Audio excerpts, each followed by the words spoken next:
dengan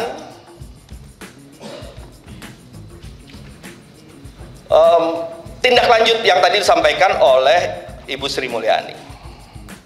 Dari keterangan Ibu Sri Mulyani, saya menangkap bahwa hampir seluruhnya, jadi bukan sebagian besar lagi, hampir seluruhnya sudah ditindaklanjuti. Atau jangan-jangan seluruhnya, saya mohon konfirmasi apakah seluruhnya atau hampir seluruhnya atau sebagian besar, karena ini akan berbeda. Kalau sebagian besar anggaplah 50% atau 60%, jadi kita akan menelusuri nanti mengawal 40%-nya. Tapi kalau sebagian besar berarti mungkin sisa 10%, 13%, 15% itu tergantung dari hasil verifikasi ini.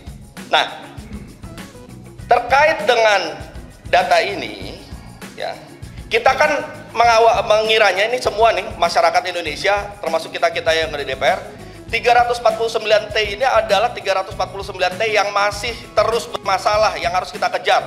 Yang kemudian 349T ini apabila kita tindak lanjuti, maka itu akan kita kejar untuk mendapatkan recovery, untuk mendapatkan pemulihan. Jadi akan kita kejar, kembalikan 349T ke negara. Kan itu yang dalam bayangan kita.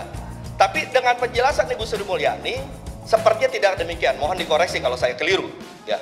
Dari penjelasan Ibu Sri Mulyani, ternyata yang akan kita kejar nanti dalam tindak lanjut tidak sebesar 349T. Kenapa? Sebagian besar atau bahkan mungkin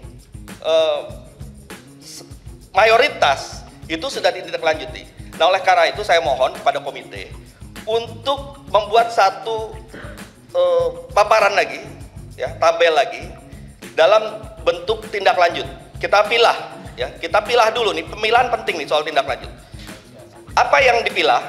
Yang pertama, untuk tindak lanjut yang ke arah penegakan hukum, mana yang sudah inkrah selesai, mana yang masih berproses, mana yang masih dalam penyelidikan. Ada 3 nih muaranya nih.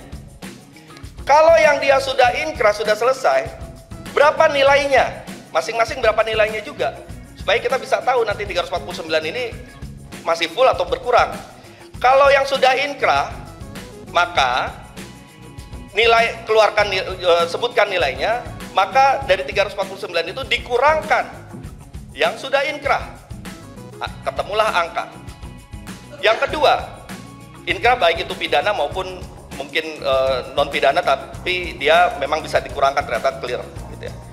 Yang kedua, mana yang masih butuh penyelidikan, penelusuran, berarti ini yang akan kita kawal nih, dengan nilai berapa, jadi kita akan tahu.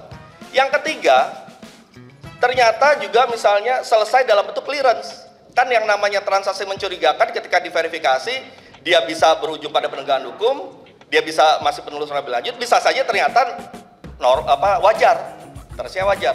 Nah, kalau transaksi wajar kemudian disepakati para pihak, ditetapkan bahwa ini wajar, berarti keluar juga clearance juga. Nah, oleh karena itu kami mohon agar kami di Komisi 3 ini disediakan satu data lagi terkait dengan pemilahan dalam hal tindak lanjut, berapa surat yang telah ditindaklanjut dengan bentuknya apa, akhirnya apa, berapa nilai dari tindak lanjut tersebut.